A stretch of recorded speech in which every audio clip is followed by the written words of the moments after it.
flicks. But what should be about the game is getting farther and farther away from the real game. Is it interesting to see at least people talking about whether that's going to happen? So many teams maneuvering essentially around you guys. It's not interesting. I mean, because you turn on TV, you turn on anything that has to do with basketball, it's less about the game, more about this stuff. You know what I'm saying? As a pure basketball player, pure fan of the game, at this point, it's pretty sickening. How much of it's good? How much of it's bad? The NBA is the most popular.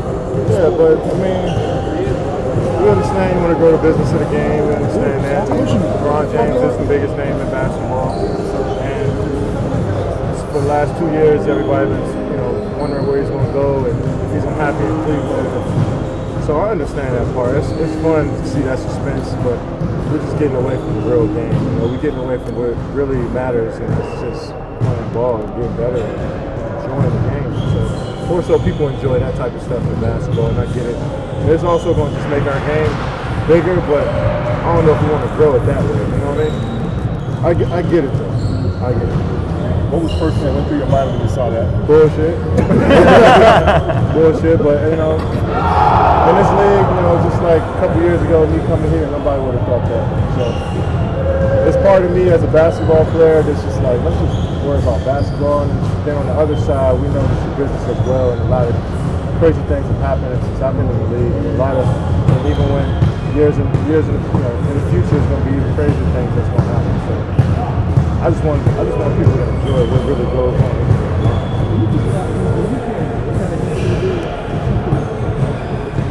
Who cares? I mean, who cares? I look too far into that sometimes. We all look too far into what other people are going to say when you make a decision like that. But who cares at the end of the day? We all just playing basketball. And to be honest, I don't think anybody really goes to sleep thinking about this stuff unless you're really in it. So it's just a part of where we are right now as a corporation now. We think of the NBA, but the real people know that the most important stuff happens on the court. As part of the thought process, you guys have a great thing going on here. Why mess with it? Just enjoy when you have a good thing going on. I mean, it's just the point of like, why do I even have to answer these questions? You know what I'm saying? Hey guys, come on. Come on. See, look. Hey guys, come on. Put your hands on. Come on. What are we doing? Like, what are we doing? We're talking about basketball, man. Yeah, like, what are we doing? You know what I'm saying? So, That's the NBA. Yeah, what are we doing? What's going on here, really? Really, what's going on? Like, we're talking about basketball, so that should be the most important thing. I got a basketball question. After you guys lose by 30, Coach Kerr's message to you was? He actually came in and said, man, we were a few possessions away from winning that game. We'll get them next time. And I think that was the humor we needed coming into the locker room. We know how bad we were. And we had a great practice today, so we're looking to get better tomorrow and try to get it better. And every once in a while, do you feel like you maybe need a wake-up call? Yeah. I mean, we definitely don't want to lose by 30, but we definitely need a wake-up call. And I think each game, though, we learn something new about ourselves, and we learn. And then when we practice, I think that's the underrated part about the NBA is that, like, you don't practice a lot.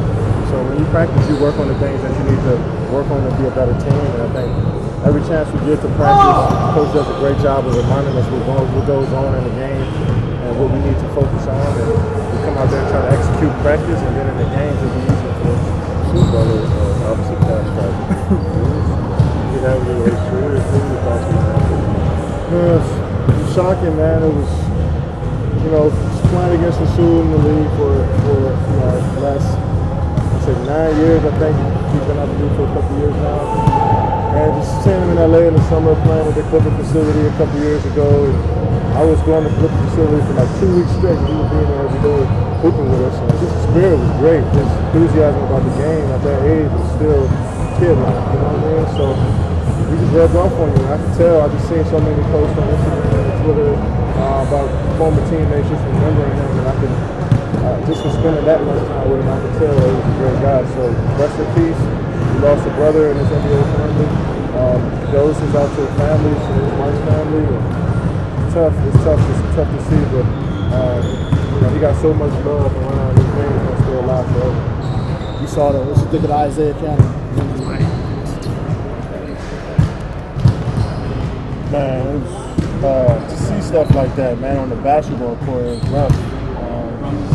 Because it's so close to home, obviously, you know, you see these guys all the time. Isaiah is somebody that, you know, after games, he would be searching guys out to kind of to dap them up and just to feel that love, you know what I'm saying? Like when you play as a rookie, I remember when he was in Houston, you just kind of see the love that he had for the game. And he bounced around to try to find his place in the league, and to have an injury like this is tough, but he's made for it. I don't really know him that well, but I can tell if he made it in this league that he's made for stuff like this. He's going to be better from it. So my well wishes to him, and hopefully he gets back on the court as soon as possible. I was talking to a former NBA player, and they was talking about like maybe players can embrace yourself a little more when you're, you know, in action, live games. Like, is there any way you do anything like that? You gotta play. You know, you gotta trust. You gotta trust that whatever happens is meant to be. You know what I'm saying? I feel as though when we all get injured out on the floor, we look at it as just a casualty of what you do. You know, as a basketball player, there's gonna be some stuff that happens out there. It's unfortunate, and you don't wish it happens on nobody, but it just happens. You know what I'm saying? And it's about how you respond. And I think somebody like Isaiah is gonna respond in a professional way and come back even better. Jordan Hill the same way. Andre Robertson, DeMarcus Cousins, all those guys, you relate to them more than anybody. And especially guys that been through injuries and had to sit out for so long, you know how tough it is. You know what that makes you, what that turns you into. And that's just turns you and makes you better. It makes you stronger. It makes you appreciate the game more. So when you go through that experience, it's only going to make a better player. So I'm looking forward to see what those guys look like when they come back. Last one. That it? Nice skating.